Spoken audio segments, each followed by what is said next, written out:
This is the site of where Kent, Kansas was.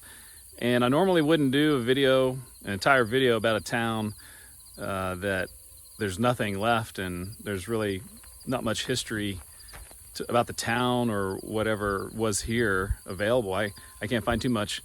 But originally I was going on US 50 this summer, and I was looking through all the different towns and all the different places. And I went to Kent State University. So when I saw Kent, Kansas, I'm like, it's interesting. Maybe I'll stop by and check out what it was.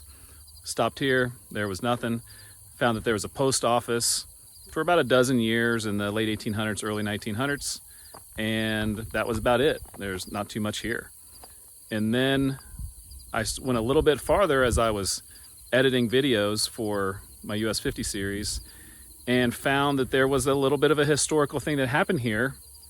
And that got me into a whole kind of deep dive about the Scott Special and the world record train run that came right through here and actually stopped here in Kent, Kansas.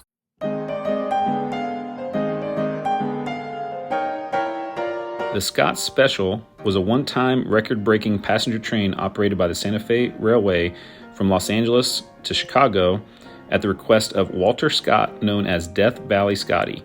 At the time of his transit in 1905, the Scott Special made the 2,265-mile trip between the two cities at the fastest speed recorded to date. In doing so, it established the Santa Fe as the leader in high-speed travel between Chicago and the West Coast.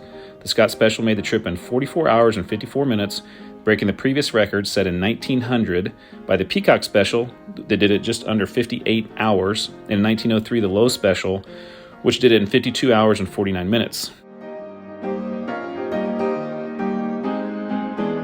Walter Scott had used some ore samples that he collected near Cripple Creek, Colorado, as a con to convince some bankers in 1902 that he had a claim on a high-grade ore mine in Death Valley.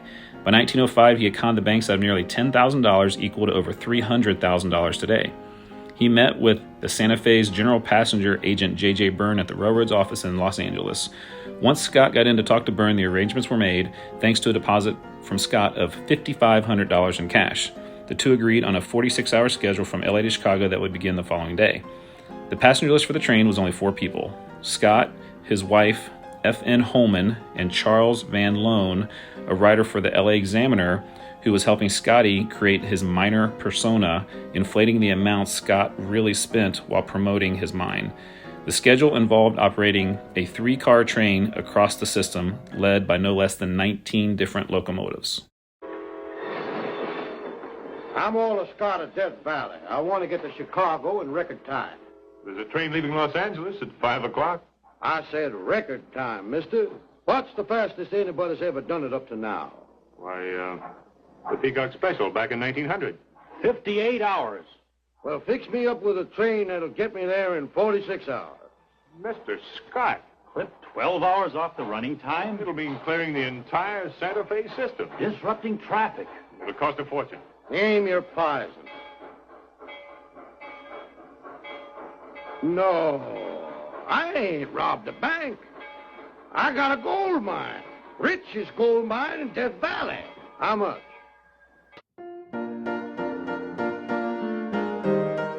The special train consisted of 3 passenger cars pulled by 1 locomotive. While 3 cars remained constant throughout the run of the Scott Special, the locomotive did not. In order to prevent delays on the trip, as the train would need to stop for water and fuel, 19 locomotives were prepared along the route so that as one reached the end of its supplies, it would relay the 3 cars off to the next fully fueled and ready locomotive to continue the run. At various points throughout the run, problems such as hot boxes did occur, and in one instance at Kent, Kansas, a complete mechanical failure of the locomotive. But in each case, the train's crew was able to get the train to the next relay point, and they usually arrived ahead of schedule.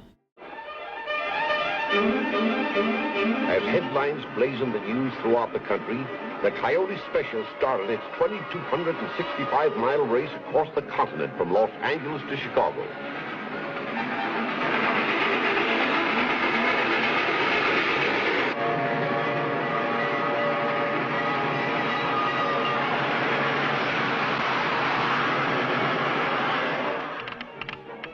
They've crossed Raccoon Pass and are on the Great Plains. They covered 203 miles in 194 minutes. That's an average of 63 miles an hour.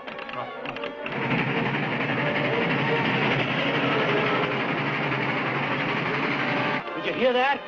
They hit a speed of 106 miles an hour. World's record.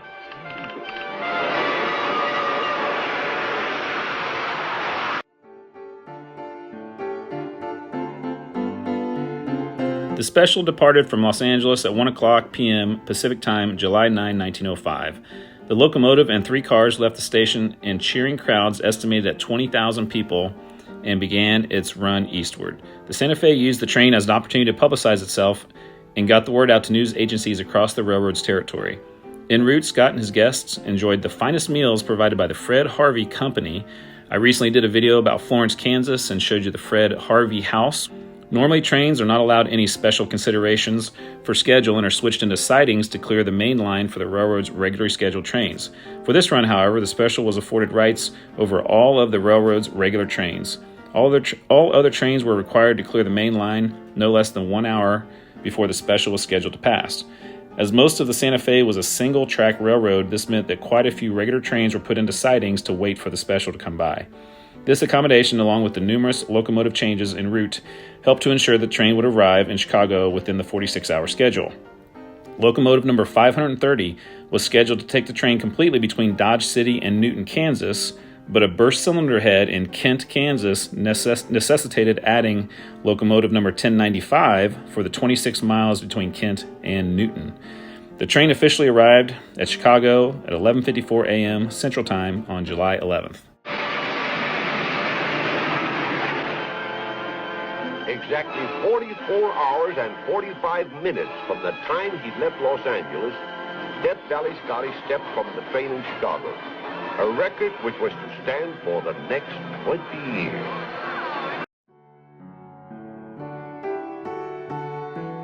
The speed record set by the Scott Special of 44 hours and 54 minutes stood for many years. It was not beaten in regular service until the introduction of the Super Chief in 1936, 31 years later. As of 2006, the Southwest Chief makes this journey in just under 43 hours. In October 1984, the Santa Fe donated locomotive number 1010 to the California State Railroad Museum, where it remains on static display. It was the only unit still on Santa Fe's active roster at the time it was donated in 1984. Pretty crazy story of the Scott Special and everything that connected with the guy who put that together. And the connection here with Kent, Kansas. Who would have thought this very innocent looking place here near Hutchinson, Kansas would have a little bit of history to it. So not much to see if you want to come visit Kent, but you could say that you were here where the train stopped on its way to a world record.